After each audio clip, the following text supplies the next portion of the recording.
dade do direct meɗen on wiɗen toɓɓere arander nden nde yewteten fi muɗum ko o mission mo justement mo mi waɗi ɗo mi yehi mi hewtoye lagine ton ka tawno hari buye muɗum no ananen mi sitayi haray mi nangoytake si mi yewti ton haray partage moƴƴa direct on hiɗen faala ɗo hande heɓugol 10 000 personnes wonɓe darude en ɗo ɓay hiɗen andi koko wonɗen e jonnude ɗo hande yewtere hiɗen andi justement 10 000 personnes haray no ɗuuɗi no mettani en fi kono eɗen andi koko yaltitanta en kon andon noon haray ɓay direct ji ɗin hino signalé de visibilité on hino ɗuyta wawata ko yaltitande moƴƴa kono eɗen faala lansude ɗo défi on hande ɗo ara 10 000 personnes ji ɗin haray timma wiɗen toɓɓere arande nde yewteten fi muɗum nden ko mission justement momi waɗi sengo tourné momi waɗi on ɗo Europe mi hewtoy kadi ka sous région mi hewtoy kañum kadi lagine ton ko honno ɗum ɗo woni ko feƴƴiri ko honɗum kadi wonno ko hulano ton gueta panji ɗi ɓe waɗanno lan ɗin fi hendagollal ngol ko honno woni ko mi natir nder ton hay sim natanta en e détail Alpha Ousmane Diallo bindi haray mi salminima ɗo e kala musidal bindingal e kala ɓen jeeyaɓe cimme tongo jeeyaɓe ɓen juuriya jeeyaɓe ɓen kañum kadi jaafunaray on fof on salminama ɗo donc haray no mi wiiri noon ko honno ɗum ɗon feƴƴiri ko ɗum ɗo wonata toɓɓere men arander nden toɓɓere men ɗimmere nde yewteten ɗen ɗo eɗen andi récupération des biens de l'état konko tawata ɗo haray jawle hino inna leydi ndin hino jeeyi no tawa e nder muɗum suudu Alaji Seydou Dalle ndun e kañum suudu Sidia Touré ndun naɗin ɗon tun kono haray ɗiɗo kañum kadi ko honɗum woni haray ko woni ko huula ton ko honɗum woni CNRD on ko huuli ko ɗum ɗo woni ko yewteten fi muɗum en yeggitata kadi fi CRIEF on mo tawata on kañum kadi dossier erguine on haray no tawa e muɗum toɓɓere tammere nden nde yewteten fi muɗum ɗo si Allah jaɓi ko on rencontre ko ɗum woni ka ɓe leader politique ɓe woɓɓe maɓɓe nodditanano ɗo sengo ka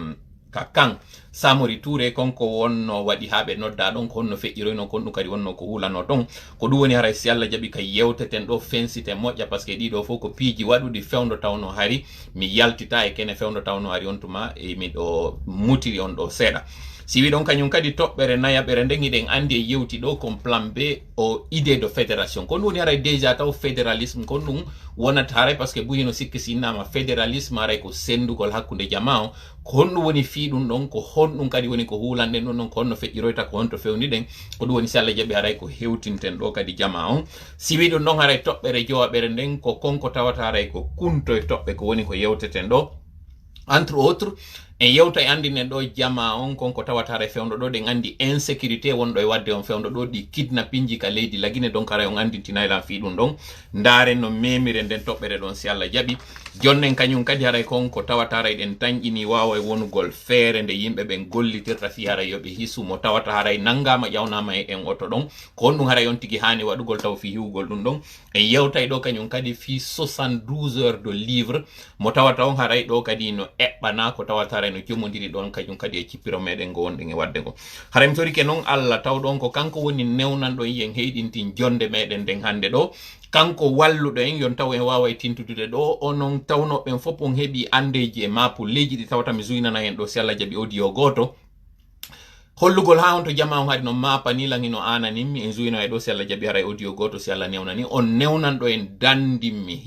hisinimo kala e meɗen newnani e waw joɗade ɗo en torike mo yo newnan en kañum kadi seedugol ɗo e jaam yo hawrindinan e sawaba e koko mi yewtata kon ɗo mi yettina konko tawata haray no wondani en nafa adna e lahara o hawrindinanmi e sawaba mi yewta konko tawata haray ittanayi on andeji ɗi marɗon mapulleji ɗi marɗon o sabindinanmi e ɗum ɗon o famina on onon kadi konko ɓuuri e moƴƴude o waɗana en nafa e konko famoɗon ɗon kañum kadi haray mi torike mo ɗum ɗon si ɗum ɗon noon haray laatike andi haray wattan weltanolam min de haray mi longina haray ko Allah woni ko newnaninmi haray yettemo kanko weltanoɗenmo saabu haray ko kanko woni okkuɗo en feere nden si tawi noon ko axe muɗum waɗi no mi wowiri wirde en noon haray ande gogo taw ko seytani haray woni ko faljininmi ɗimmel muɗum kañum kadi haray ande neɗɗo on o timma donc haray on foppo wakkila to sengo ka woni ɗon noon saabu ko ɗerol meɗen ni haray on lellito to falji ton soit ka commentaire ji muɗum maɗum addano en haray message ji ka privé ton ndaren no wurtiro en so Allah jaɓi nden faljede haray waɗude ɗon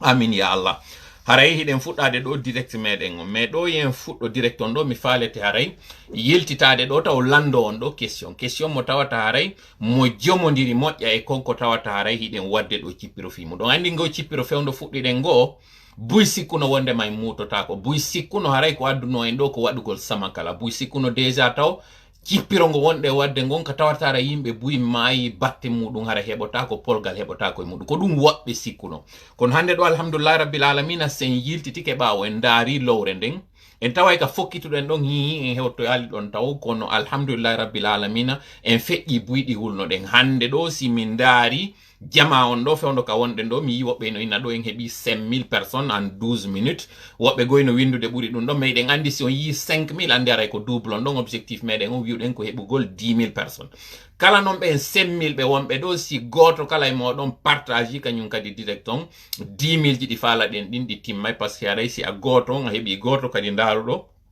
wattude e maɗa haray timmi konko falɗen non ko défi jano wonɗen e wadde ɗo parce que no tawa e ɗi restriction ji ɗi ɓe woni e wadde ɗo ka cippirgol en ka hakkille ɓe informaticien ɓe ɗaɓɓi ɗo ko wawa waɗugo restriction e hewre ɗeri meɗen ɗin haray min jonnayi on ɗo noon inde goɗɗo mo tawata aray mi wawi humpitade on ino tawa e ɗum ɗon kañum kadi expliquana on kañum kadi tableau de bord mo CNRD on moƴƴini mo tawata ko ɗon ɓe woni en manipulirde kono alhamdulillah rabbil alamina e wawi accédude e ɗin données ji e ɗin information ji maɓɓe ɗin fof ɗi ɗawata men weeɓitanayi on ɗo si Allah jaɓi wawon andude ko honno tawiri kam mi wiyata kon là où vous êtes caché là c'est là nous on dort comme le disent les Ivoiriens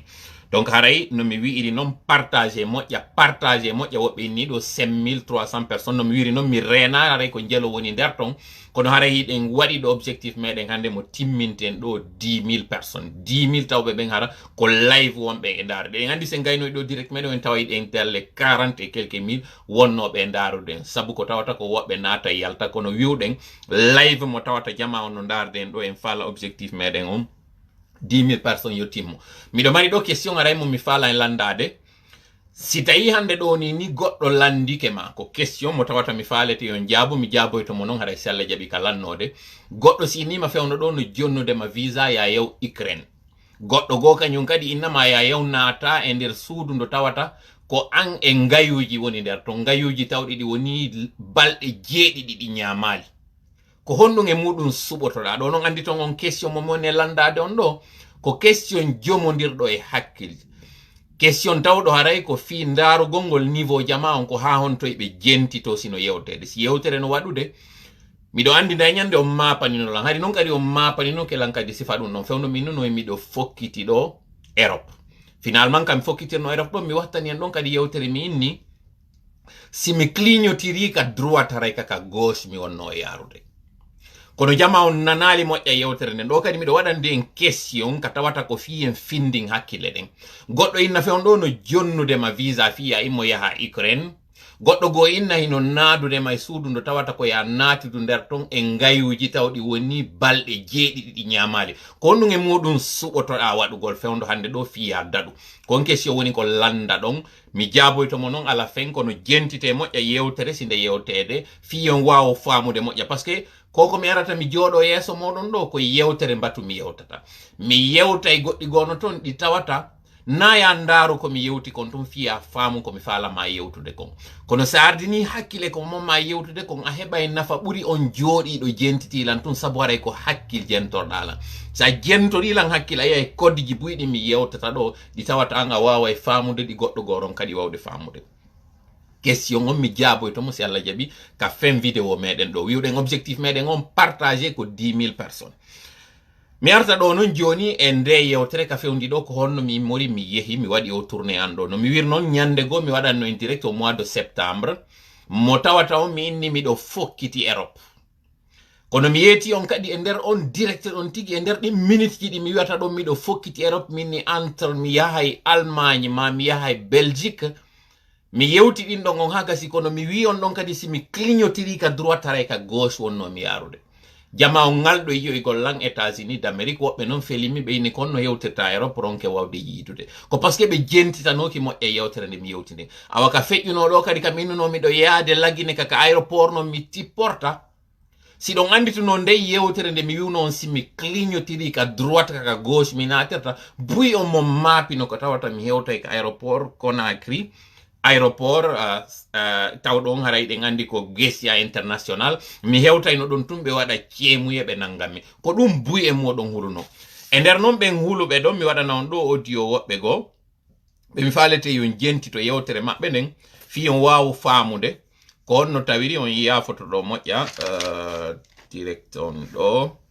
Voilà, joni ara yaafe mi écoutira on audio maɓɓe on parce que en heɓi ɗo bog informatique taw ɗo ngaray ko piiji waɗoji wonde siɗe wadde direct miji meɗen ɗin ɗo ka tawata aray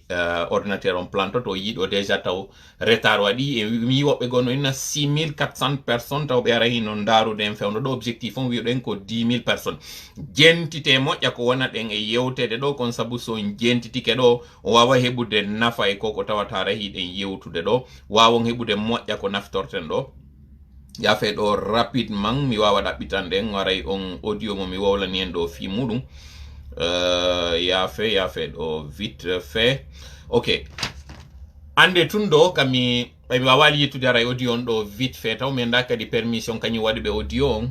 wodi mapaniɓe lan ɗo tellement hulanɓe lan tami hewtu tum ɓe nangue commentaire ji buy wodi addaɗi ɗi tawata en partage o e ɗiɗo woɓɓe feluɓe surtout fewndo kam mi hewtoyno nder ton mi naati mi inni hande kadi miɗo nder ton miɗo jindude wonoy ɗon ha waɗoyɗen kañum kadi publication mo tawata innama que j'étais en danger kono ɓaymin ni j'étais en danger ɗon woduno woɓɓe yaltunoɓe holli ɗin ɗi tawno haray woɓɓe no mari ka ɓerɗe muɗum ɗi tawata ɓe wawano yaltinde kon ɗum woni ɗum tawɓe haray ɓe yiɗi yo min naatu e nder probléme sim naati e nder probléme on ɓe heɓa non hande kadi no ɓe wowliroya goɗɗi goton mais ka solano tiyene en ala nangude mabbingol fiɗum ɗon e nangata tiiɗingol fiɗum ɗon andite tun ɗo effectivement mi yawno Europe mi wi kadi Europe mi hewti lagine nak aéroport mi natirno par ce que si tawno min natirino ko aéroport ɗon haray koko woɓɓe wiwno kon ko ɗum woni haray feragol hoore muɗum e halakuye ko ɗum woni haray jonnugol hoore muɗum ayɓe muɗum ɓe donc haray faami équipe tola on ko stratégie jano marɗen ɗo yomi jonnu on haray ko honno mi natiri e kon to mi yaltoyno par ce que haray cippirongol lannaɗi taw ande ɗin ɗon détaji haray on hendotake ɗi faame tun ɗo wonno ko naɓinmi kon gogo haray ko yawgol yiidoya e ɓen tawɓe haray hiɓe gollidede ton joni noon haray yiltitot en ɗo e yewtere tawore kadi ko ɓendinore hakkilo jonnen ɗo tindol rapidement ngol tawata wawa en wallitade fiyon faamo moƴƴa ko honto fewndi ɗen ka cipporo meɗen puccu laati no ñande goo tawno ngu ko puccu labangu ngu tawata fow hino faala fow hino jiñani puccu ngu ɓay ngu andi jama on hino faalango fow hino jiñani ngu kangu kadi ngu waɗi hoore maggu ngun puccu ngu tawata hina arɗo faalangu wowata hendade ngu dangi e suɓagol ko hombo faalangu atiɗo arde on fewta e puccu ngun ande noon ko tindol goy kono e nder ngol tindol woday ko wawɗon faamude atiɗo arde on inna no faala puccu ngun ko on tawɗo ko remowo tawi o ala feere himo tuuni o ari o inni ngu puccu yiɗa laba accay mi ƴettama mi wona jeyɗoma yaaden ka suudu an puccu ngun inni ko a tampuɗo ko a yaho waɗa golle sattuɗe ɗe tawata min maqamu mo mi jogi on ngariki mi jogi kin e ka fof faalalan ɗo hande simi iwtiri ɓawo maɗa haray mi liɓi fiyam o remowo ɗon o woni suniɗo o hooti ɓay feƴƴi o remowo ɗon yeeyowo ɓay nani remowo on ari ronki hendade puccu ngun kanko mo mari kaalisi makko on o yimmi wari o tawi ngu puccu o inni min kadi komi jogiɗo feere seeɗa komi yeeyowo a accay mi jeyama min kadi mi waɗa marchandise an on e hoore maɗa mi jinda e nder ɗi koɗoli yeeyen puccu ngun inni ko haylanduru ɗuɗum ndu non hiɗa mari kaalisi hin ko gonga kono mi accata o remowo on ɗo fi tampere mi iwtira ɓawo ma rondalan dolle nangue jindugol e fulasoji nder ton hande ɗo magamo an on e darja mo mi ari on feƴƴaniɗe golle ɗon on ɗon wonti hande kadi hotuɗo tammo nani inde ɓeɗo ɗiɗo non ɓe ari puccu ngun añi ɓeɗo tawi kanko ko tilayojo ko soldasijo tawɗo on kono ala darja jano ka soldasiyagal makko o yimmi o wari o tawi ngo puccu o inni a accay wona ngun puccu ngo mi yaadoyta e mum ka piiro ka hare si en yehi en gañoyike ton en foloyi eɗen hare kono hoyreji ɗin sendo en puccu ngun inni ndaari moƴƴa ndara si hiɗa handi e am min ka mi dari ɗo min ko mi habbi ko lanɗo maɗa on ko mi habbi ka mi woni ɗo ko on empereur jo ko on tawowo on ko hoorejo maɗa on an ko a lakudu a wata arde ɗo inna yiɗa faalalam mi iwtira ɓawo maɗa on lakudujo ɗon tigi tigi ɓernde makko nden suni o moni o woni ɓittiɗo o hooti mo puccu ngu falano on non tigi nani inde ngu puccu immi ari tawi hi ko gonga ngu puccu hingu darani dum do ngu puccu da ko lando duwa bornade ngu ko lando duwa waddade ngu do ko lando hande ngu do kanko non ko lando ari woni puccu mi yima hida mari darnde hida mari kala konko neddo dabbata a accay wonugol puccu an woni ko ammi habbino kono lando ngo inni wo kono min simi yettima mi fala andude ko honno woni ko nafata la ngaranaki ngari mada tum o landi ngu puccu ene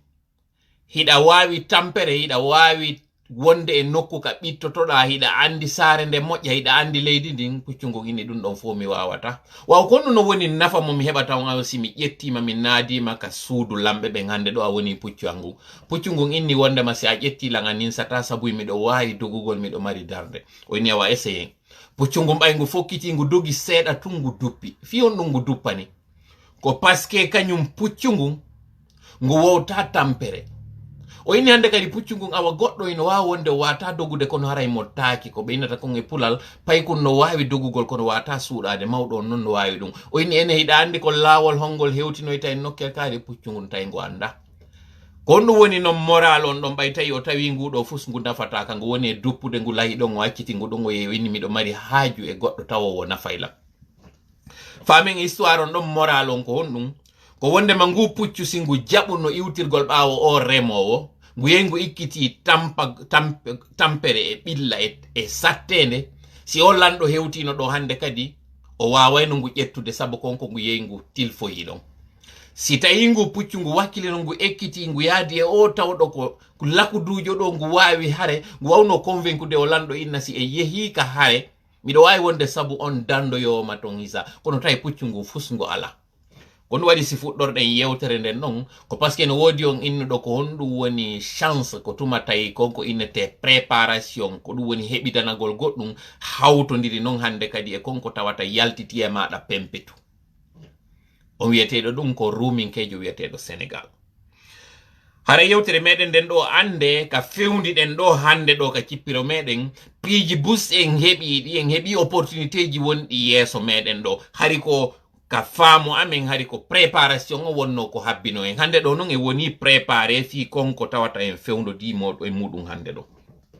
alhamdulillah rabbil alamin ko nabuno lan gogo ko yawgol ka terrain anda non hande kadi après une année de wadde di direct yido ko non woni impact on sur le terrain ko non woni jama on ko fami tun taw ko go ime mudum kanyum kadi o entente ji di tawata hande kadi en humpondiri yimbe wonbe ngo cippiro sifa ngo wonden e mudum gondo ko onno woni ben don kadi ko ha on to be hebilani en fewndo do fi ka cippiro parce que jusqu'ici en yi indira woni e di écran ji kono en jodo dali nokku ngotum wodi non bembe be humpondiri e mum tawno be invite yo men arnon hande kadi waden din alliance ji fi ngo cippiro ngo fokkintinden do ko du wonno goddum dum ko nabinni troisième man ko nabimmi kon ko yawgol non justement be wonno be wiide wonde ma tola da wadde do geres dans les réseaux sociaux bawo écran ma tippi ka der leydi do ndara si ko a gorko awa ko ndarugol non hollira ngun gorgo wonno ko tippinemi o yiyo direct mo mi wadi do mo tawata ko der leydi ko nakri ndin ka alantourji mi wadno don plus précisément ko der sengo ka woni o dum hono mafere ya on ko der mafere ya on mi onno kam mi wadi on direct don mi yeto taw kon konto mi natirno konto mi yaltirno nakadi fibe ay mi inni do ko sengo mafere ya mi wonno wonde ma forcément mi yaltirno sengo Sierra Leone on ton on secret don e maraymo parce que lannali tawara cippiro meden go ande tundo ko mi buri yiwde ko buri mi welde cippiro ngon ko yiwgol wonde ma himi do e nokkure kala kun quartier on kum mi hewti mi do déguisi ko mi déguisi kon mido wadi ngin kaski wingi mi yewti on fi mudum mido e nduhore ndu taxi motoru do fi kala wobbe ni wota mi explique dum don kon fe'irno haray ande kam hewtuno wo mi yayno kala ka télécentre won jodi kala ka on chargeur de téléphone woni ma kala kun garage mécanicien woni moto woni auto ka woni mi aray mi hewta mi tawa ko vidéo ji an e audio ji wona ay zuinete dum do mi wata on yetade ha honto objectif mo jogino den on findingol hakkille den fewtina jama on fo e nokku ngotu e wawi hebude dum non bay don e wawi hebude dum do ande yehi kadi en wadi alliance ye yewti di kadi wobbe sur le terrain jango do si alla jem men annonce na on do inde structure mo mojjinde on taw ko structure don regroupe guinéen be men fo dans toutes les diversités fingo cippirongo wonɗen ɗo tawgol ko point final on hande kadi ko inete kon lasso final. Min tola mi yetike on sina nden yitere ferorde ni mi hulali. Certes ko risque njano miɗo andi kadi on buyon innuno si mi yehino ton ɓe nangayno lam wi effectivement ɓe wanola nangude kono yiiɗo ko onno tawiri barrage ji waɗirama e ñalorma fi hendagol lam min tola. Donc kala wonɗo e sikkude wondema ɗi réseaux sociaux ji ala nafa ala importance ko parce que haray anda ko woni tum e nder o aduna yimɓe nayo no wodi mi wolni on fi maɓɓe nde a ñande on tawɗo no andi mo andi kadi mo andi ɗaɓɓe feere juuɗe o iwtiro ɓawo makko on tawɗo no andi ko no andahi mo andi findine oɗo sabu ko wedditiɗo e on tawɗo anda ko noy mo andi o andahi mo ɗaɓɓi wallede walle e oɗo e on tawɗo o anda ko no anda o anda doge e oɗo mi wino non nde ñande wakkilo ɗen hara a tawete tato aramɓe ɓen wota tawo e naya ɓon alhamdulillah rabbil alamin e nder o tourné ɗo mi tawi ɓurɓe ɗuɗude ɓen e meɗen ko jeeyaɓe ɗi tati ɗo. Ça c'est un acquis, ça c'est un exploit, c'est une réussite. Alhamdulillah rabbil alamina en yettimo kanko Allah onon kadi on weltanama sabu hande ɗo ni mi yi woɓɓe no inna ɗo en heɓi 8000 personnes objectif meɗen on e wi ko 10000 personnes kono wirɗen 10000 personnes ko justement fi tabintingol kala kam yehi woni hara ko e ɗin aéroport ji woni ko e ɗin gare ji ko ɗi vidéo ji tola mi one yiide ko yimɓe tawɓe hino faala yiide tola no yeso moɗon ɗo tola yiɗon joɗodi e makko kala kam wonɗon onon tigi ko on tolaɓe hande ɗo fiyondu min nani hande ɗo ko on tolaɓe ko parce que hande ɗo na finkari wawata on yiltitirde ɓawo yiltitoɗen ɗo non e exemple ukrainien on ka divers ji meɗen ɗo o yi o président ukrainien est ce que on taskike on andi ko hombo woni o président ukrainien wiyeteɗo ɗo Zelensky ko goɗɗo tawnoɗo ko acteur jo tawɗo haye o destinanoka wonugol président tawnoɗo déjà rôle mo wonno joué on koye nder film kono jouyi rôle o président joɗo hande ɗo alhamdulillah rabbil alamina o woni président o ardi ke leydi makko nin piwunku goto sikkano o wawayno waɗude mais ce n'est pas ça le plus grand exploit mo waɗi o non ko yaltingol leydi makko nin Ukraine e nden tampere nde o wonno e muɗum nde leydi din tampino parce que rappele wondema Ukraine no tawano e o fédération de Russie ɓay o yaltiniɓe nder ɗon ɓe woni hande kadi destination mo tawata précisen ɗo fewdo ka wonɗen yewtude ɗo près de 1000 guinéen hino Ukraine ndin noon leydi ndi tawata hari e sayino ndi daaretake ndi hittintake fi muɗum goɗɗo ha jaka e mayri o wakkili o wawi yaltinde ndi e nden tampere alors que non, en réalité, ce n'était même pas un politicien. Mais à travers personnage mo incarné on, katawata kon kander série ko lutte contre les oligarques corrompus, o wadi dun don de la théorie à l'acte. Jama on souteni moy dun don. Hande do ba Ukraine atakama, États-Unis propose nomo yobe wadu moy avion be yaltina mo ara coup d'état wadale makko be waramo. Kondo woni jaba buye makko. Ko inni hina ko naba mo yaltina mo ka leydi makko faala ko on arogo tawa mo ka leydi makko wallito mo no dartora famin jama hina diplôme ji hina ɗuɗugol woni dartagol ko hakkille nden e ɓerɗe nden si a woni neɗɗo tawɗo ko a déterminé ɗa yiɗi leydi maɗa ndin landaki mbuuɗi landaki buyji buy fiya waw dartanade leydi maɗa ndin Zelensky no wawno ƴewde on avion yaltinowo mo nun dandamo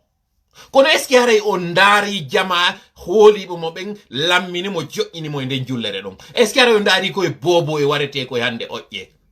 ko bataille entre David et Goliath woni wadde entre Russie et Ukraine hande ɗo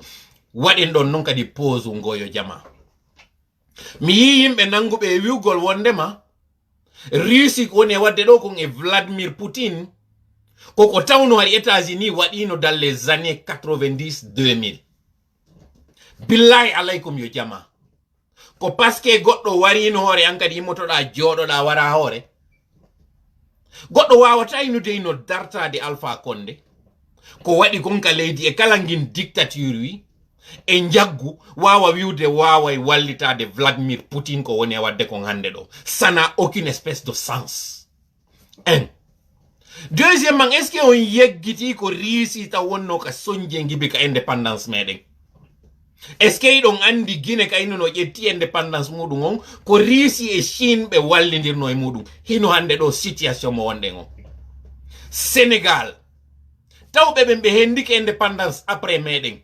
ndaare infrastructure ji ɗi ɓe inauguri ɗo, ndaare stade maɓɓe mo ɓe moƴƴini ɗo. J'ai fait escale au Sénégal lors de ma tournée là. Je n'en croyais pas mes yeux comme on no yide kon. Pays no motawata o ala ressource fus wano la Guinée. Enen non hande ɗo hiɗen jooɗi tun ɗen jokkodiri ɓe fussaɗi ɓe riisiɓe tawɓe ɓe waɗi en en retard. Déjà to o état policier mo wonɗen e muɗum ɗo ko ndu waɗi mo. Fonctionnaire ɓe cadre ɓe Guinée fop de l'indépendance ko riisiɓe yawno ɓe formoya. Ɓe yeyiton ɓe limiti et des choses qui n'en valent pas la peine ɓe ɓurti e yiltirde ɓawo. Ndaare o administration mo wonɗon e yide ɗo fo ko yimɓe yawɓe janngo e Russie ko ɓe woni arde imposa ngi état policier wi e hoore meɗen. Yaye ka police Guinée ndaaron cadre ɓe ɓen ton konto ɓe formano. À part médecin ɓe naɓanoɓe cubaɓe en heɓali nafa ɓe cadre ɓe immaɓe naɓa jannoya de l'extérieur parce que ko Russie ɗo ɓe yawno e Chine ɗo ɓe yaaɓe ekkita kon no jaggu waɗirte e leydi. Ko ɗum woni ko faalaɗen hande ɗo. Fine moƴƴa yo jama andon, c'est une question d'intérêt. Côte d'Ivoire, Mali, Sénégal, ko enen fo wonduno dans la même colonisation, colonisé par le même pays. Comme ɓeɗo wawi en accirde enen luttuɗe mbawo. C'est parce qu'on a fait le mauvais choix, la mauvaise décision. Et on continue toujours à faire ces mauvaises décisions, ces mauvais choix. Si mi goɗɗo ino inna ino wallitade Russie e hoore ko tawata kon fof ko Russie woni ko walliti Guinée e hoore Alpha Condé ɗo e meɗen mi tawa hiɗen yurmi parce que goɗɗo wawata wiide eɗa yiɗi kana kono eɗa anni bañ kana. Démocratie c'est pas le fort de ces personnes là. Vladimir Poutine et kala nanduɓe maɓɓe c'est des personnes tawɓe na wallite. Je le dis et j'assume ce que je dis. Hande ɗo ndaare Mali ɓe non no yurmude langande ɗo parce que ko kaɓe holorno kon ko Russie. Ndaare ɗo communiqué mo CNRD waɗi on par rapport e ko tawata Ukraine landi ke soutien. C'est votre droit, arrêtez de vivre la Russie. Je vous donne la latitude, arrêtez. Je suis pas quelqu'un qui va opprimer ces personnes ou vous empêcher d'exprimer vos droits. Non. Je ne peux pas me battre pour la liberté d'expression et enfreindre ou bien éteindre cette liberté d'expression. C'est votre droit.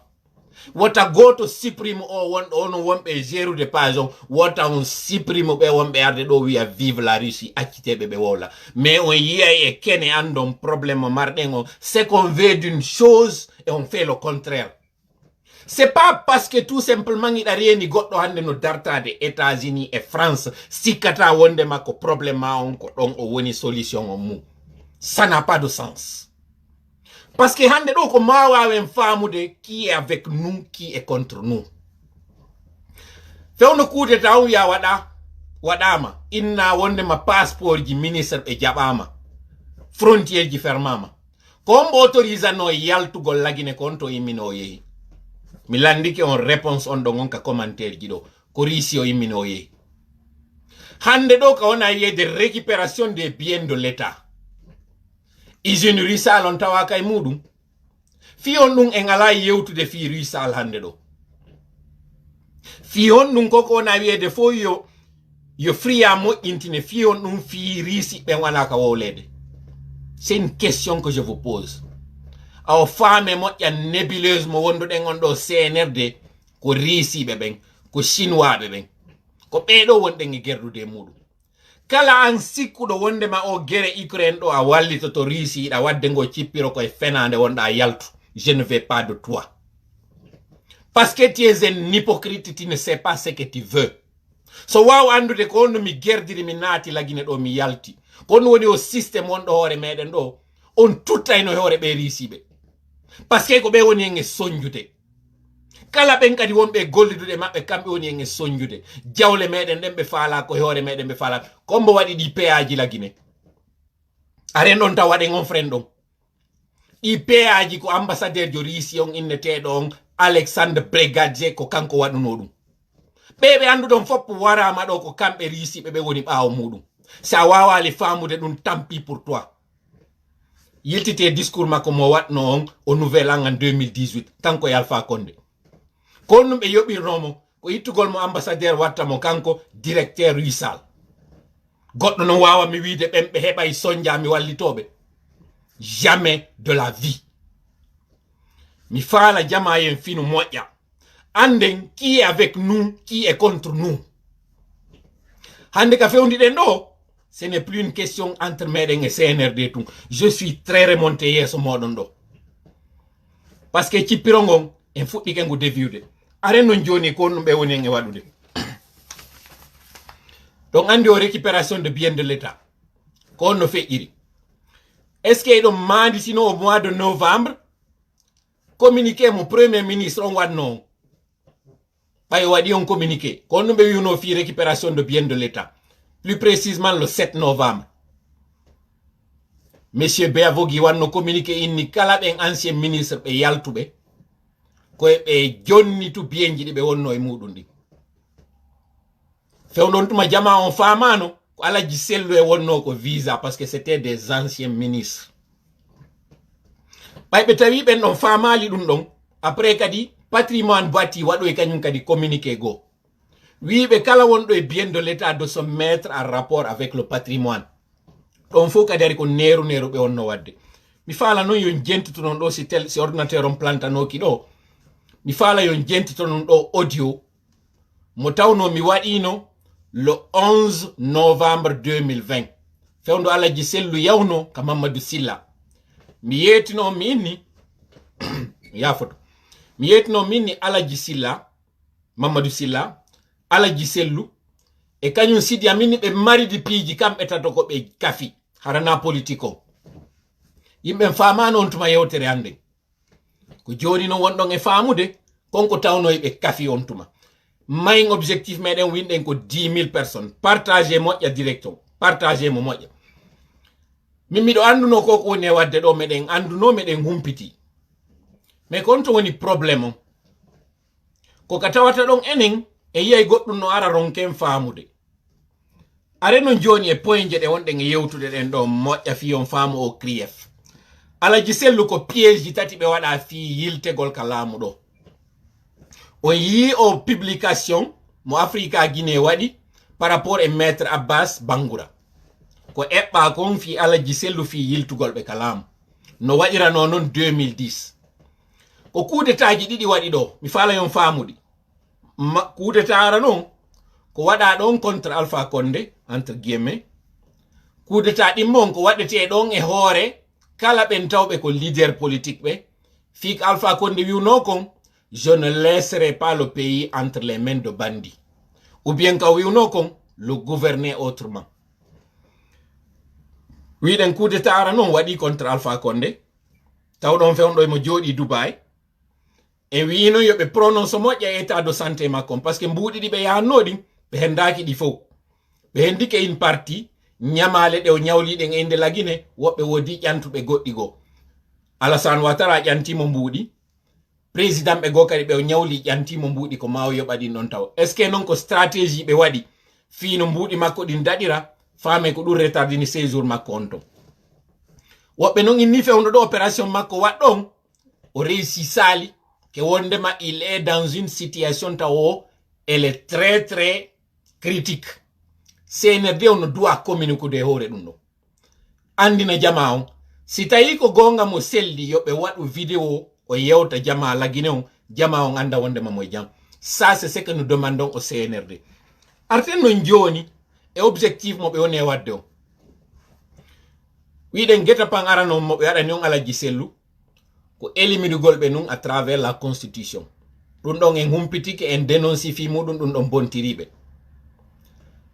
ko ɗum no woni bontiriɓe c'est parce que hande kadi kamɓe tigi ɓe nodditi ɓe andini wonde maɓɓe ala agenda caché fou c'est parce que en dénonci ko ɓe woli kon deuxième mo ɓe mari on ko éliminirgol Alaji en sur le domaine judiciaire yaafo ɗon non ɓe mari ɗon kadi gayɗe ɗiɗi ngay ka arana kan ko utilise gol num viol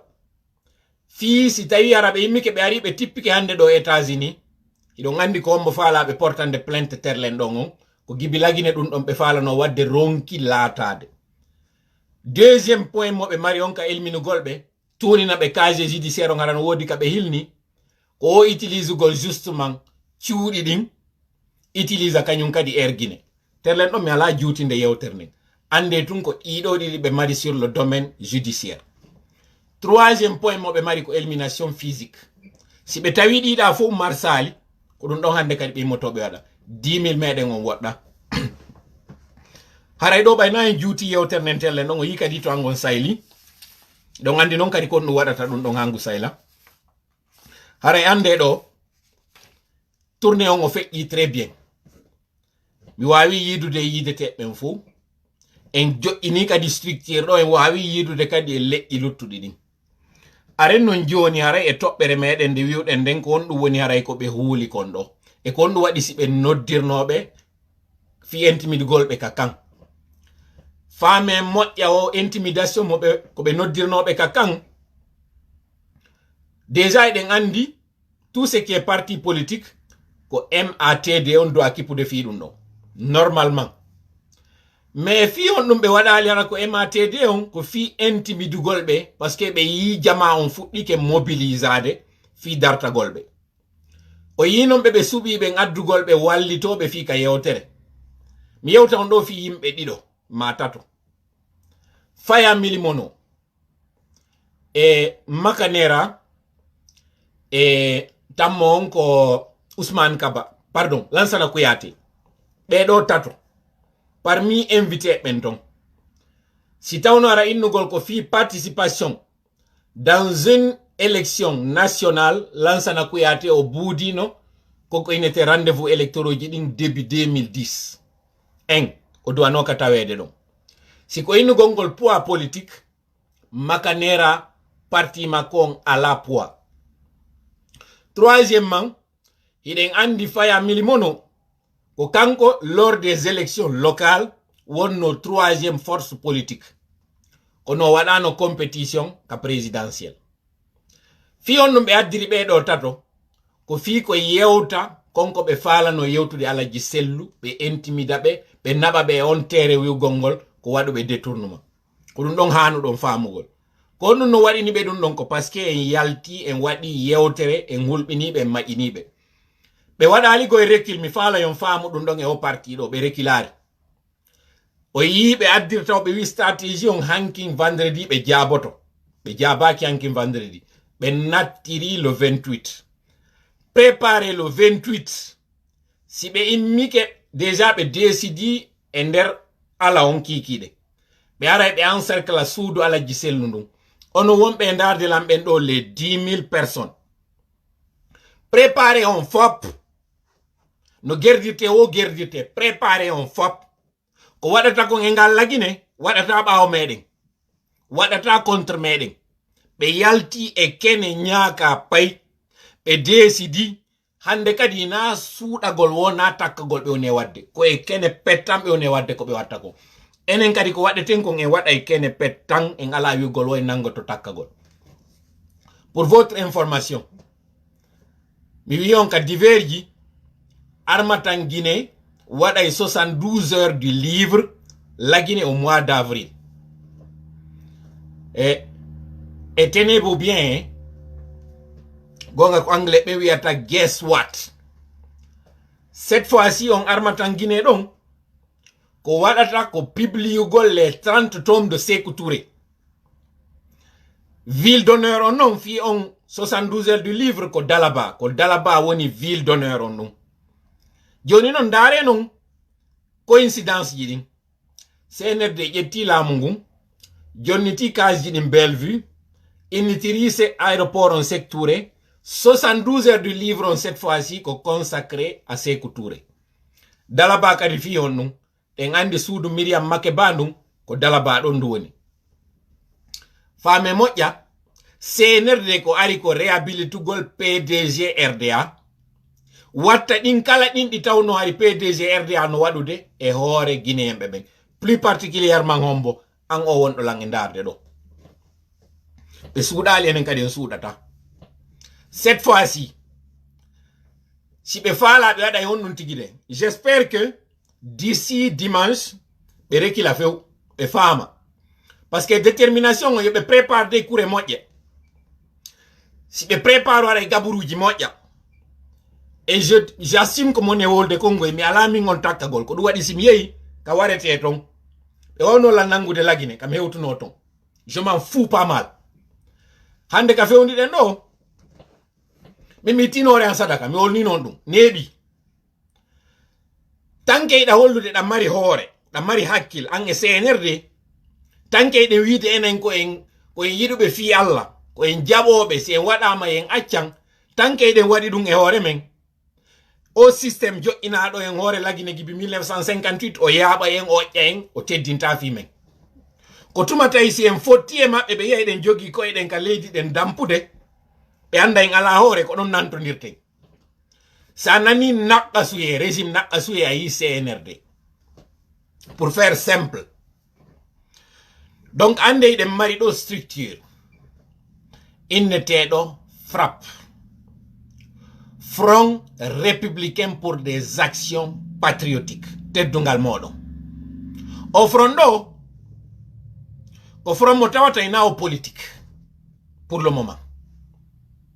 Ko front tawdo ko ya hendo CIFD multipliamo par 10 ka angal margol hore ka angal determinagol ka faale gol kala ka inete gergol restaurant teddungal leydi lagine ko on front non. On front donc ko FND c'est multiplié par 100 woni on front. On front donc ko IFD c'est multiplié par 1000 ko woni on front. On front ko di 11000 jidi wondo langi wiide non darude lando ko non di habbi. Front FRAP Front républicain pour des actions patriotiques winde dido moƴƴa wallino. No wira non ko frappe, on va frapper cette fois-ci. Na berne mi on yewtirde. Parce que be ya wiuno lang fiyo nanan yo mi yewtir on hakkil hara mi yewtirale on berde. Kono ka fewndi do hande ko berde ndin hakkil ki woni e yaadude. Vous du CNRD, je m'adresse à vous encore. Vous avez fait vos guet-apens pour m'attraper. Vous m'avez attendu. Vous avez donné mes images au niveau de toutes les frontières. Vous avez mis en branle tous vos services de renseignement. Vous m'avez attendu. Vous avez surveillé mes proches pour voir si j'allais être en contact avec eux. Vous avez même érigé des barrages en plein jour. Vous avez fait tous ces mouvements dans les camps et dans les casernes. Tout ça, tout simplement parce que vous savez que j'étais dans vos locaux. C'est bien. Vous avez fait une très bonne publicité pour Tola. Je vous en remercie. Si c'était de l'intimidation, ben alors là, vous avez tapé poteau. Vous avez joué bidé comme toujours. Nous sommes déterminés. Je vous le dis, et présentement, j'ai 11 000 personnes qui me regardent. C'est une grande audience, c'est un grand auditoire. Aujourd'hui, multipliez ce nombre de personnes par 1000, par des millions. C'est ça aujourd'hui le Guinéen avec lequel vous avez affaire. Cette date du 28, je ne vous prie pas de reculer. D'ailleurs, ce n'est pas une doléance. J'appelle à la sagesse. Si cette sagesse vous guide, nous allons continuer cette transition. Si par contre cette transition vous quitte, nous allons faire cette trahison et nous allons l'écouter. Aujourd'hui, nous parlons du fédéralisme. Nous avons vu ce que vous avez préparé pour éliminer des leaders politiques. Je ne parle pas de Cellou. Je parle de la classe politique en général. Ce n'est pas à vous que cela revient. Vous n'avez pas ce droit. D'ailleurs, vous êtes illégitimes, vous êtes illégaux. Votre rôle aujourd'hui avec cette insécurité, ce n'est pas de mettre le pays dans un système de développement, mais c'est d'assurer la sécurité des Guinéens. Ce kidnapping, ça rentrait dans les prérogatives des forces spéciales. Vous êtes formés contre le terrorisme, le banditisme et les prises d'otages. Aujourd'hui, les Guinéens sont kidnappés en plein jour à Conakry, parmi lesquels des enfants. Et des rançons sont demandées. Où êtes-vous, bande de voyous? Où êtes-vous, bande de peureux? Où êtes-vous, bande de manipulateurs? Le groupement des forces spéciales, vous les avez dissous. Les vraies armées des forces spéciales ont été dissoutes. Aujourd'hui, vous voulez mettre en action cette horde de personnes parmi lesquelles il y a des mercenaires. Nous savons très bien que parmi vous, il y a des narcotrafiquants. Nous sommes au courant. Et sachez que contrairement au CNDD, vous êtes venus en effusant du sang. Vous avez renversé un président démocratiquement élu. Contrairement à tous les coups d'État d'avant. Vous avez du sang dans vos mains. Pire, le CNDD, si lui il était venu et qu'il avait pris pour cheval de bataille la lutte contre la drogue, vous, c'est ce que vous êtes en train aujourd'hui d'utiliser pour pouvoir enflouer vos caisses. L'opinion internationale est à vos trousses. Nous sommes au courant de cela. Pire encore, vous êtes en train de vous allier à ces Russes pour pouvoir instaurer une dictature. Ça ne marchera pas. Je vous le dis et je le répète encore. Un président, c'est celui-là que le peuple a choisi. Alpha Condé, bien que mal élu, c'était un président qui avait été élu pour la première fois par les urnes, pas par les armes. Vous l'avez renversé. Et aujourd'hui, vous voulez encore mettre sur place celui-là que vous voulez? Non, non et non. Vous êtes venus sous prétexte que vous voulez rétablir l'ordre. Vous êtes en train de mettre du désordre et du bordel. Ça ne marchera pas. Je m'adresse à vous encore une fois. Ces 12 000 personnes qui me regardent, ce sont les 12 millions encore de Guinéens qui vont se lever contre vous. Trop, c'est trop. Aujourd'hui, toutes les crises se sont donné rendez-vous en Guinée. D'abord, la crise mondiale issue de la pandémie de Covid-19. Ensuite, la crise liée à cette guerre en Ukraine. Et ensuite, nous avons localement les crises que nous avions depuis 2020. Le Guinéen, où est-ce qu'il va être dans quelques mois? Vous voulez la mort des Guinéens? Et avec ça, vous êtes en train de créer des tensions dans toute la cité. Que voulez-vous pour le peuple que vous prétendez défendre? Vous n'êtes que des menteurs, des manipulateurs. Ça ne marchera pas. Vous ne pouvez pas mettre ce pays en retard indéfiniment. Ce n'est pas possible. Vous n'êtes qu'une poignée de personnes qui êtes contre la Guinée, contre le peuple de Guinée. Ça ne marchera pas. Hare jama ko mi wata on yetade do. CNRD on hande do yi kidnapping ji won e wadde din. Nargol développa leydi be landa. Ce n'est pas le rôle d'un gouvernement de transition. Non. Hinargol do ina jarta e bienji itawata e be jarta woni yimbe ko jeyi. Fame non do ko ne wadde ko nakri kon fokkiti kindia. To ngandi ka feƴƴi do mi wolan non e direct mo mi wayditi wadde on. Le 11 ka ko le 13 mi wadunomo. C'était le 11, je me rappelle, parce que ko jumare ndeng. Mi yeti non ko be ne wadde ka krief do ko tibu kamara wonno ko visa. On yidum don hande do konto ne yaltoyde. Konto jane woni. Si tawi réellement be ko gonga ko récupère gol jawle, konto jane woni. Tout simplement parce que ɓiɗɗo jane on no tawdi e maɓɓe ton on ɗon memetake. Imbuɗi jaɓaɗi ɗo fof konno waɗi si ɓe yiltitoyade ha ɓawo ton. Pourquoi? Ils veulent nous endormir, ils veulent nous enfumer, ça ne marchera pas. Trop, c'est trop. Cette fois-ci, nous me on non. Be rekilali fi sudu alaji sellunu. Be rekila déjà ta ondare kuriye mo be wadani on Sidia Touré. Be famini be falju ka lettre ton. Parce que be andi be watarde be ina be yanana yon non. Ko alaji sellu woni ko visa. Gibi nyande damaro yaltinano ka sudu mum. Ande taw déjà Ousmane Gawal o mon don e yide do. ko waddo taw kudeta e hore baabe mum fiyo arta wona député Gawal deuxième man kanyum kadi Ousmane Gawal e Alaji Sellu ado be natude ka kaso plusieurs mois hari kambe dido be gaccino. Ça c'est un. Ça c'est deux. Troisième man Ousmane Gawal lettre mo wadi on kander kaso fo yi don andi fi on tribune. Quatrième man Ousmane Gawal fo yaltuno ka kaso yawno batondiri Alaji Sellu. Ousmane Gawal ba yalti ko France o immino ye. Ko non on négocie to men adano on preuve ji dun don on do kanyum kadi ko hombe o yidi to ngemudum ko on dum négociaton fi o transition do ko nun kanko e dumbu ya be mari di comme entente comme pacte mo be wadi ton deal mo be wadi di on bayo yimi ko arti kadi ado CNRD on nomu demo mo jogino ordinateur kanko e be jonnuno mo kala ko woni patrimoine bâti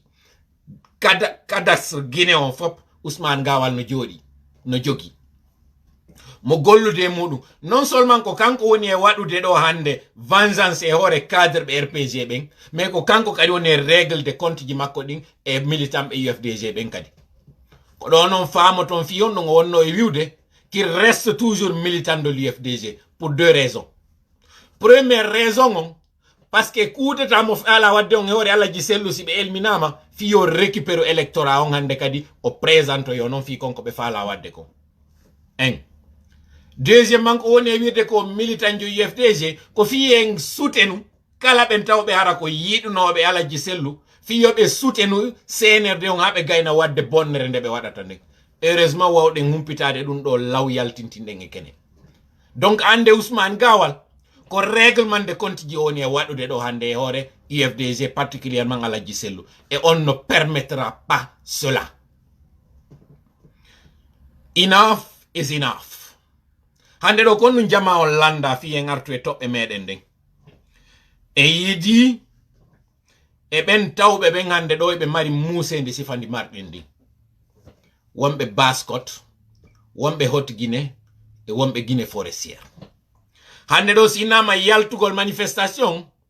na action tu yaltata manifestation comprenez ça très bien hande sinama dartagol CNRD na pullotun dartoto CNRD ça il n'en est plus question. Mi wiwno Alpha Condé naka o sikkiri don tanama ko yura yo yurata Allah wadi konko longini me don lati ko gonga ka o sikkano don ko don o libira o mi yeto do ande CNRD on na sikkugol be adda be jo'ina PAO ka axe na don tanama be on yurata cette fois-ci tanama be on ka yurita ton ko ender kalum tigi yurita ko kabe sikka ko don yurata in gif wado on kadi leydi la Guinée ning o yurira MP partout e der la Guinée on nako nakritum soyez-en sûr hole dum don hande do joni non ko on dum woni ko yewta ko on woni fédéralisme ko si tawi wawata ke hejjede yo sende kono non kono sendirte ko ni waywa si wi'ama susu ko ya addu ko jogida kon sende kono arayda jogi an kadi ko jogida kon sa addali hunde a hebata e hunde hande do c'est très simple. Fédéralisme, Baskot be décidi kambe kadi be heba e fédération mabbe on be wada pays ou mabbe kon. La même chose Fouta Djallon. La même chose Guinée forestière. Est-ce que non ala dido di sedi o era di sedal? Koni hande kadi mo kala heba e président mudum on heba gouvernement mudum on.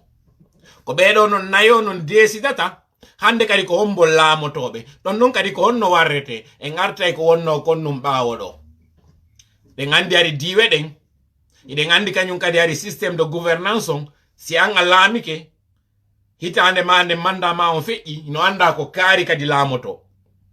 si manda on ɗon kadi feƴƴi ko kaari kadi laamoto si manda on ɗon feƴƴi ko kaari kadi laamoto non seulement ko fédéralisme wonɗen e wadde mais systéme politique démocratique mo wonɗen e wadde on lagine kon tawo hande kadi yimbe peyrata fi candidat jo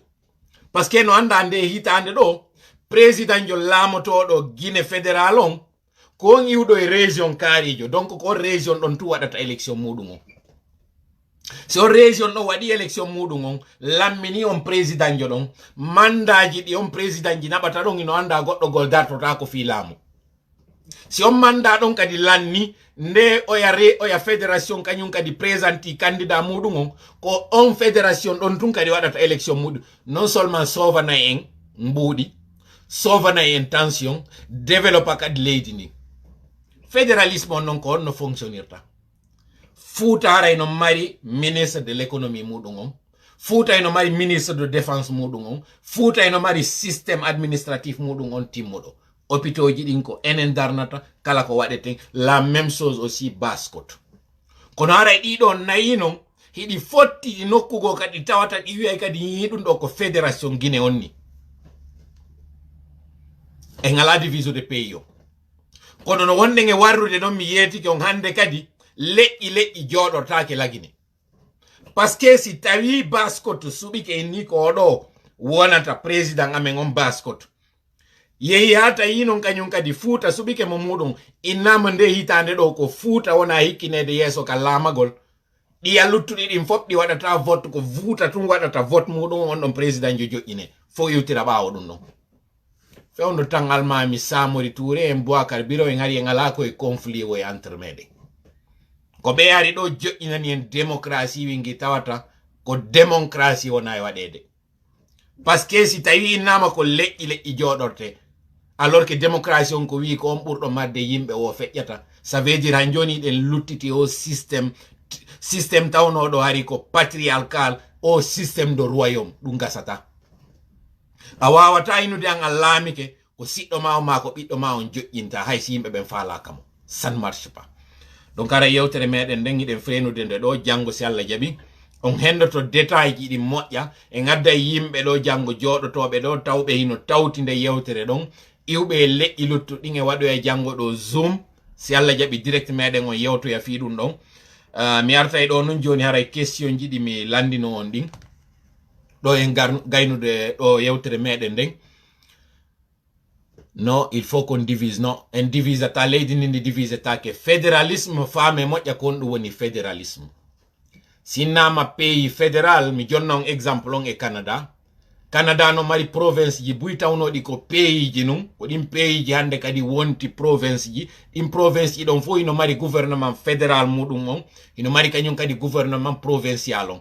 gouvernement fédéral on ko konko tawata kon haray ko mo kala ino imminde on ministre jo muɗum tawe ka gouvernement ɓurɗo e janɗude on président suɓemo kono localement kañum kadi province on ino mari kañum kadi ɗin structure étatique ji ɗon fof on administration ɗon fof warayno ton ko woni ko on to woni différence on konko marɗa kon a gollitiray on indépendance mo jogiɗa rayɗa marimo a décidanay hoorema na goɗɗo décidanay ma ça c'est au pire des cas wonɗen e wadde ɗum ɗon a natandan non ɗo ko élection ji wonɗi e waɗude ɗi tawata ɗin en suɓoto on mo faala ɗe mi yiltito kadi e kaalaji sello on préparé janggo dimanche ɓe rekilari koye fi sundum ɓe rekilari ko trompugol jama e vigilance on ɓe woni e waɗude kala ɓen wontirɓe ka balleji imme aron ɓato ɗon suudu alaji sellu ndun encercla ndu parce que si alaji sellu na question suudugoy ni c'est pas une question suudu na question kadi neɗɗo ni c'est question ko yawre wona e waɗede e hoore yimɓe ɓenno yimɓe ko on ɗum na pullo tum soso no tawa maninka no tawa cité ministériel on yi ko on ɗum ɓe yimmiɓe arani ɗon kono ko on ɗum ɓayɓe faamo yiɓe maɓɓe ɓen no ɓuri ɗuɗde nder ton kon ɗum ɓe woni e wadde ɗo hande kadi noon no mi wiiri on noon yo jama on jango git ɓe 12 000 personnes daruɓe lan ɗo ɓiɗo andi on fof na lagine jooɗi ɗon taw jooɗo habbo ɗon ha ko watta ko waɗata imme aron et je m'adresse aussi à tous les militants de l'UFR. Sachez que ces gens-là n'ont pas reculé par rapport à ces maisons, ils n'ont pas reculé. Certes qu'ils ont fait semblant de faire une erreur sur le courrier adressé au président Sidia Touré, mais c'est une stratégie de diviser les deux cas. Finalement, dire qu'ils se sont trompés. Ce qui est visé, ce sont les anciens premiers ministres, y compris M. Kouyaté, à qui ils avaient fait des promesses, pour vous dire que cette nébuleuse n'a pas de parole, elle n'a pas d'amis, elle n'a que des intérêts. Aujourd'hui, ils ont visé toutes ces personnes. Sachez que M. Kouyaté aussi, il y a des dossiers qui se préparent contre lui. tous ces leaders politiques que vous voyez aujourd'hui, ils sont en train de vous utiliser les uns contre les autres pour finalement avoir le champ libre et faire ce qu'ils veulent. Je m'adresse à vous militants, sympathisants, citoyens guinéens tout court. Levez-vous, tenez-vous debout, parce que ce que le CNRD veut faire sur le peuple de Guinée, sur la population, ne marchera pas. Ils veulent confisquer le pouvoir, ils veulent envoyer des délégations à l'intérieur sous prétexte qu'ils veulent aller faire des consultations à la con. Ça ne marchera pas. Nous ne permettrons pas cela. Le FRAPP va avoir ses antennes et nous allons commencer les activités bientôt. Quand je parle d'activité, c'est comme son nom le dit. Nous allons frapper et nous allons frapper très fort. Le front républicain pour des actions patriotiques est lancé et nous ferons la conférence de presse bientôt. Nous n'allons pas du tout tolérer un glissement, un tripatouillage ou une confiscation de pouvoir. Que cela soit entendu et clair. Nous n'allons pas du tout permettre à ce qu'un groupuscule d'individus prenne le peuple en otage de cette façon. Vous avez voulu suivre l'exemple malien. Sachez qu'aujourd'hui, la crise en Ukraine, et d'ailleurs, j'interpelle les citoyens. Jamaon, mi do wobe critique be inni, wonne ma di sanction ji wona de wade de hore Russie do, di yonata goddum. On est au 21e siècle, jama. Gere on hande kadi, kaka jifa o wade tetaw e ka hore.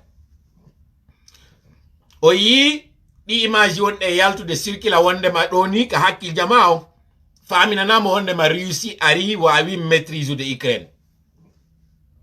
En termes de nombre, en termes d'équipement, Russie no buri équipade Ukraine. On est d'accord. Kono détermination ukrainienne be ben hande do, goddo wawata aretude dum don un. Kon détermination buri on don mi fala e Guinée be ben hebu. Deuxièmement, sanction ji wonde yande din e hore Russie hande do, ko Russie ben tigi yaltanoyta Poutine ka makko. C'est la même chose enen kadi lagine do ton sikko ko wonde e wiide do boycott yidin e jogitagolore mudum ko samakala. Kono non mi mari do ko mi yetto on ko terminir ten do yewter nen do mi jaabo question on. Prix bire diwangal sattay. Andi ton Ukraine et Russie ko be producteur be blé. Hande do be pirude. Ce qui veut dire fari mo inoitake do si woni do lebbi seda. Si fari on manki bire diwangal sattay. Andi ton kadi o gere won do e wadde do production pétrole ɗuytoto. Crise won ɗon ka mer noir fewndo hande ɗo. Ka batoje go wonɗe naɓude pétrole on Afrique rewata. Fewndo ɗo ni taw Erdogan interdisi batoje Russie ɓen natugol ka mer noir. Andon ko 3e guerre mondiale goy woni e fokkitude ɗo. Kono na pinkaje ɗen taw adoto. Américain ɓe ɓen e Union européenne yimɓe sikkutumɓe rekili. On famali kon no wiyete stratégie de la nouvelle guerre. Guerre wona do wadede on do hibe andi sibe yeyi confrontation direct yimbe buy maaye sonja on duday ko mi yuno nyande go mo no faala tajude leggal mawnungal na ya artu hendo da tenirde ne wi'a da soppude le gasata ko ya arta itata o caldi din ya e dadi din ta itadi ha heddo leggal ngal ala hande kadi ara kaaki sa ta ingal don ngal weli libugol. Si aci ngal ɗon tun kadi ngal yora na hore maggal ngal yana kon stratégie keso. Donc hande ɗo ɓe accude ha ɓe anda taw Russie ɓe gayni natude ƴetti point stratégique ɗin joɗike. Crise ji ɗi no waɗirde ko ɗi warrata kon sengo. Ukrainien ɓen kadi no préparade mare no moƴƴa mandi to ɗo nde yewtere moni on wiide ɗo. Ɓe hawjanta Russie hawjantake. Ɗi sanction économique ji ɗo effeji mun ɗi o wata ɗi yide nder e balɗe tati ɗo ɗe jonte ɗo ma ɗum ɗi lebbi ɗo. Mais si ɗuuɗi ya dans quelques mois on fuɗɗoto yide ko ko menon e wolande ɗo. Andi ton non ko ɓeɗon maali horori. Guinée kadi ko maali holori. Minan non ɓe inna wosi bunɗo ɗo wi bunɗo haray assike pammeje udditike. Yete en fewnɗo ni direct meɗen on ko jelo woni hiɗen fermude ɗum ɗo ara ɗen andi maximum ko hendino ɗen kon ɗo ko jelo. Donc acciteɓe wonɓe wiide no soutenude Poutine c'est leur droit. Wonɓe wiide no soutenude Russie c'est leur droit. Mi ala min problème fus e andon non kadi Poutine, c'est quelqu'un pour qui j'avais de l'admiration, pour qui j'avais du respect, pour qui j'avais de la considération. Parce que quand il est venu, il a quand même remis la Russie sur les rails. Il a quand même pu redonner à cette grande Russie son respect d'avant, sa réputation, sa place d'avant. Ça, il l'a fait. Et moi, j'ai de l'admiration et du respect pour ces personnes-là qui ont à cœur leur pays. J'admire ça. J'ai du respect pour eux. Mais hande do mi wawata hebande mo hande ka du respect ni de l'amour. Mais j'ai de l'admiration pour lui. Parce qu'il est courageux. J'aime ce courage. Mi fala non hande kadi ko en wonu de Poutine, mais sur le sens positif, wonen de Zelensky, on tawa wonko près d'artanago lady makoning olata. Ko dum mi fala en wonu hande do. Donc ara jabagol question mo mi landino on, CNT on e yewtata fi makko do e kene. CNT on be fokiti yawgol intérieur. Ɗum ɗon o yiyay kon ɗum waɗoyta fi affaire CNT on mission mo ɓe fokkiti on intérieur. Ɗum ɗon mi wowlanta on fi mum ɗo. Ko mi wata noon yetade ɗo kala ɓen tawɓe no nandelan. An Mamma Tog mi fuɗɗoroma an. Seɗa yiɗi jamma on yiltoyo mission. Toute personne qui sait qu'elle ne veut pas trahir le peuple, qu'elle soit dans ce CNT, c'est le moment pour vous de jeter l'éponge.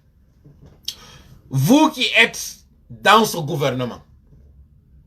je vous lance un dernier appel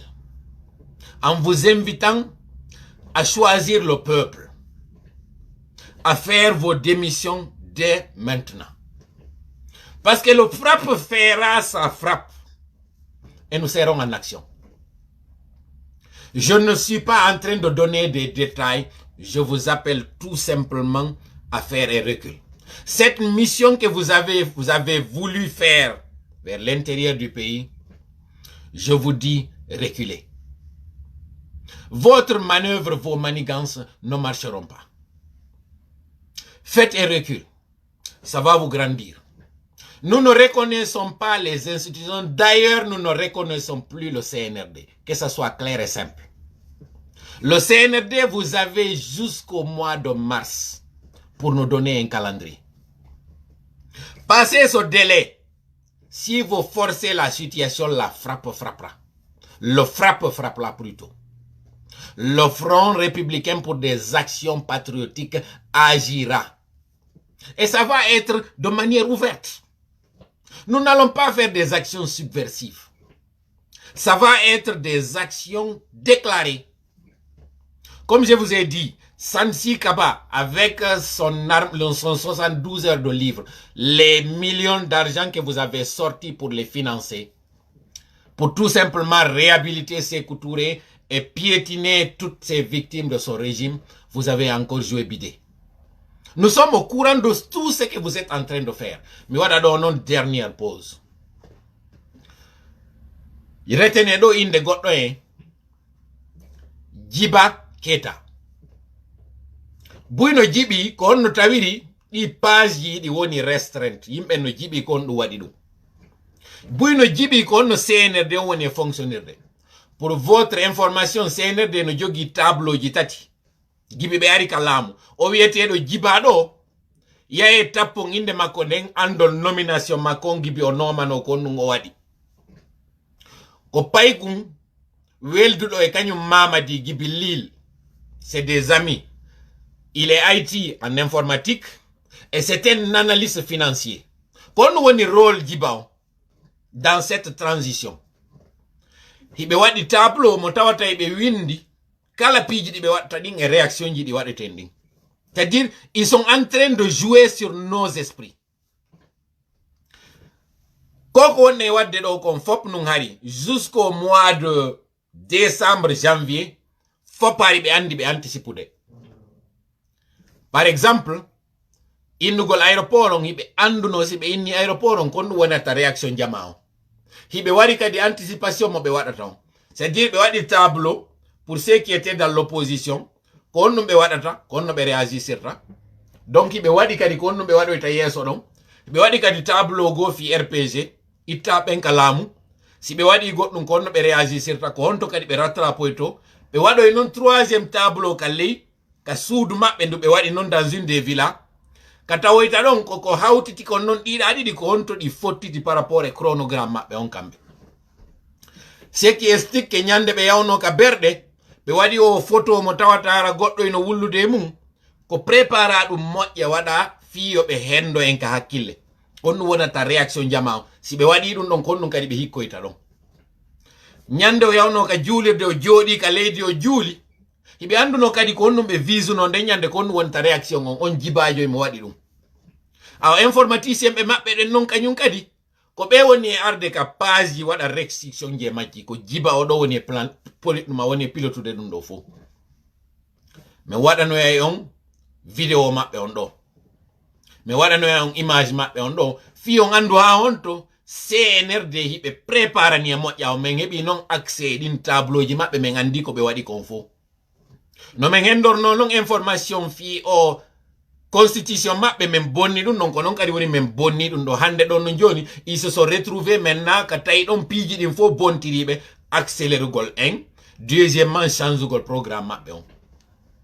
minalo me wawa hendade rapidement do kanyum kadi nouvelle configuration mo be wadi o ande tum fe ondo do busol mabbe on boni o majjiribe ka busol on non boni majjiribe do hande kadi ko do non profitete non enen kadi non menen non joni me wadi non joni din stratégie do A à Z kala ko me wadata men anticiper wono par exemple nyande mi yuno mi yaay lagine réunion mo be wanno ha 2h du matin men andu no fi makko ko do wadi sitay pour votre information taw nyande me wanno publication mi do yaltude lagine har mi yaltino min déjà c'était tout simplement weddintingolbe be sika wondema piste mo be wonno e mudon ko piste wonno do sérieuse non ari tola gayni yaltude on est en avance sur vous on sait anticiper ce que vous faites et on sait ce que vous êtes en train de faire donc ça nous donne une longueur d'avance sur vous ce que je peux vous conseiller pour économiser du temps et sortir la tête haute par la grande porte, laissez tomber votre projet. Abandonnez-le. C'est pour le bien de tout le monde. On va gagner en temps et en argent et on sauvera des vies, y compris les vôtres. Par contre, si vous vous entêtez, sachez que nous avons votre plan de A à Z. C'est aussi simple que ça. Donc, ce tableau que vous avez est le rôle de Djiba, ce que tu es en train de faire, tout simplement parce que tu es ami proche au colonel Laye Mamadi depuis Lille. On connaît tout. On a même accès à vos échanges. Je vais aussi parler d'un nom ici. Ce monsieur qui s'appelle Sanoussi, dans son vrai nom. Mais en réalité, qui se fait appeler Mamadou Diallo. Je m'adresse à toi, mon frère. Tu sais que nous avons un lien ensemble, toi et moi. Tu es ami au colonel, tu le sais. Mais je t'apprends que je sais ce que tu es en train de faire et ce que tu étais en train de faire aussi. Ça ne marchera pas. Et rappelle-toi que le jour où j'avais parlé avec notre maman qui est la tienne, elle m'avait donné ton nom, le vrai. Et c'est vraiment par respect pour un ami que nous avons en commun que je ne me mettrai pas d'un trait à parler de toi ici, à te donner beaucoup de considération. Cette manœuvre que tu es en train de faire en dessous, arrête. Arrête au dernière partie, mon yeuti do. Mais adressi que goddo. Mi andi on dara ila non directo no dino lankadi me yeuti mi do herse. Mi do yiduma gonga ko simba wiata ko mi do teddima. Miɗo yiɗi ɓe yimɓe tawɓe ino teddini fi yumma muɗum hiɗa tawa e maɓɓe yewtere meɗen nde feƴƴirno no labirano ka fuɗɗode kono projet mo wonɗa on e muɗum déjà taw andu intimidation marsata e hoore menace feƴƴata ko pullo woni e raɗade haɗa pullo hewtugol kaw faala ɗon hiɗa tawa e ɓe ŋaccu musidɗo barkiji ɗi yumma ma mawɓe maɗa ɓen plus particulièrement yumma ma waɗanma acci wota domi aduɗum mi jeejima fi Allah hoti annabijo mi ɗuɗa wadde ɗum mi torike ma pour la dernière fois ta suɓo intérêt maɗa on e hoore leydi maɗa ndin fof dina kan no tawa mun yidugol leydi mudun din e yidugol liñol mudun gol sa subi ke colonel Laye Mamadi sabungal weldigal ngal mardon mi suboto leydi ning e hore en dan marde nangenen dido accu Sanusi mi jeejima mi torike ma siddo ma mo marda on an komen sabu on don hatta mi yalta mi liide do mi yida mi falaka accu frenu fi Allah o dernière partie do mi adressi ke ma fi Allah accu mi falaka ma lilude e kene jama on anda ko non fo sonje mi falaka frenu fi Allah hoti annabijo frenu fewndo do subo sa subi ke colonel on ça va être ton choix je le respecterai mais sa subi ke hodo maɗa ngon a subike ɓengure maɗa nden a subike leñol maɗa ngol a subike leydi maɗa ndin a luttay ha ñande accu fi ka feƴƴata wota feƴƴinore musidɗo accu e kala ɓen kadi yiwtirɓe ɓaawo maɗa ils sont nombreux je les connais min endi ke liste moɗon o fo accu Sansi fi Allah mi jeejima mi jeejirima ko yiɗoɗa yuma maɗa kon accu fi Allah parce que tant que sifa mon no takko colonel on mettana men fi cipirongo frenu daro fewno do mi jeejima mido yiduma fi Allah do teddini fi ma arrête luttube ben accide men e ben don ce n'est pas un problème, c'est pas compliqué mi yewtino colonel on ko mi yewtayno mo kon ha mi tawina nano mi freni sengo makko ankani mido yewtude ma do fi Allah hoti annabijo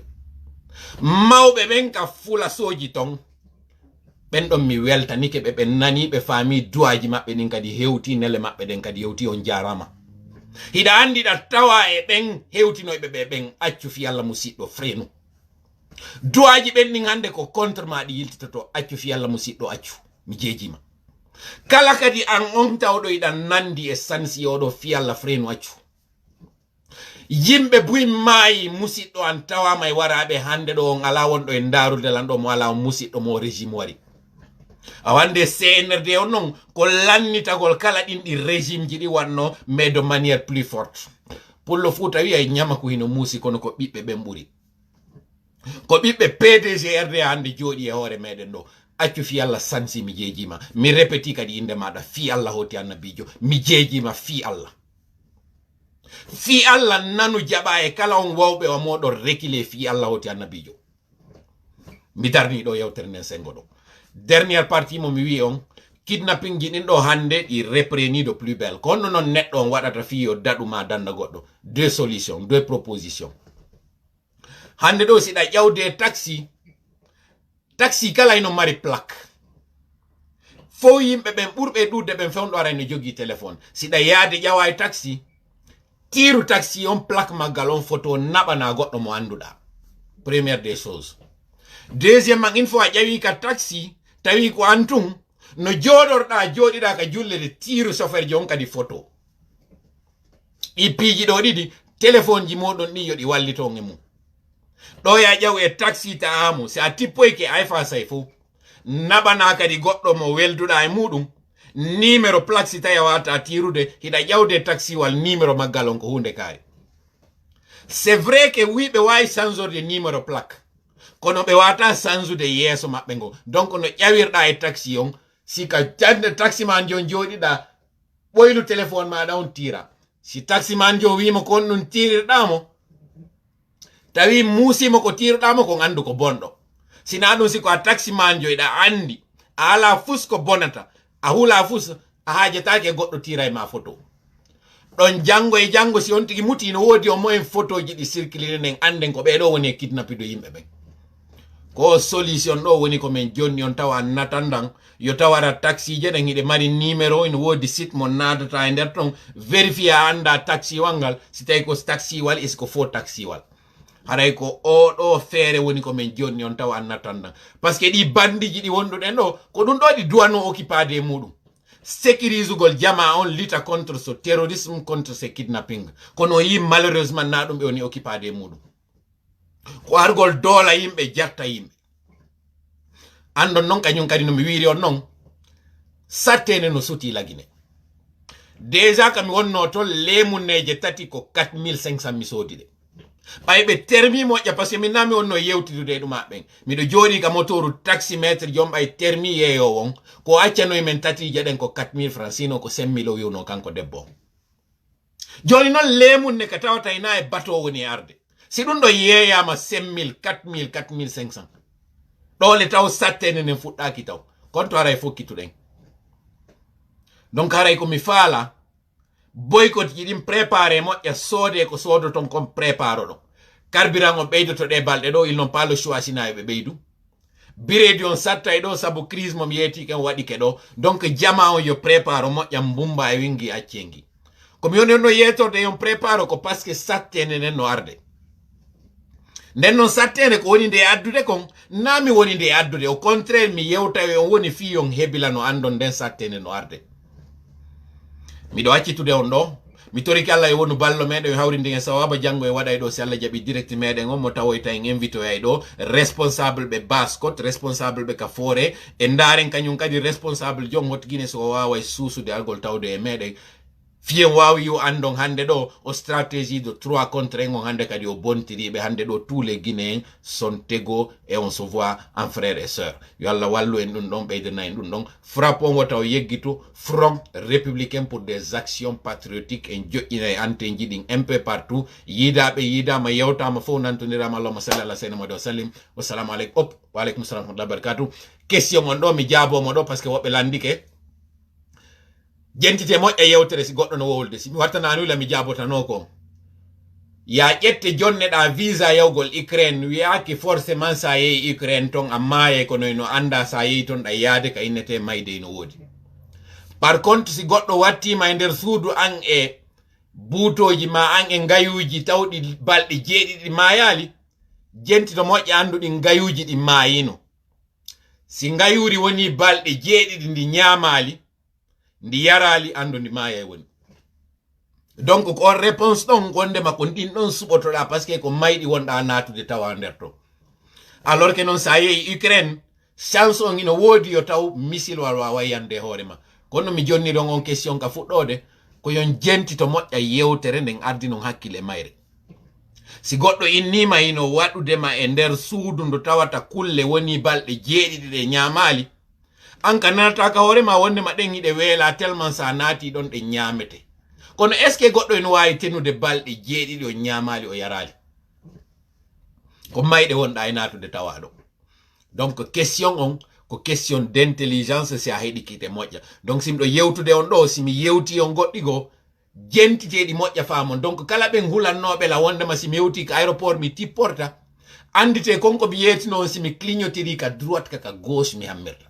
mi yata mi fero hoore an ɗon kamɓe ti kadi ɓe anduno ɗum ko ɗum waɗi si ɓe ƴetti ɓe naɓi photo ji an sengo ka frontiére ji kadi kono ko ɓe yeggiti ko maniére no min natirta nder ton ko ɗum ɗo wonno waɗi ɓe préparaki fimum ma ko disposition ji honɗi wonno ko ƴettano ɗum ɗo fof mi jonno on tun yon faamu moƴƴa wondema si yewtere no waɗede jentito nde moƴƴa ardina hakkil sa ardini hakkil a yiyay toon détail um ko goɗɗo goo wattanta yila e muɗum ko kun détail um ɗon ɓurdirta an luttuɓe ɓe haɗa yo Allah wandu ballo meɗen hawrinde e sawabu allahumma salli ala sayyidina Muhammad wa sallim wassalamu aleykum wa rahmatullahi wa barakatuh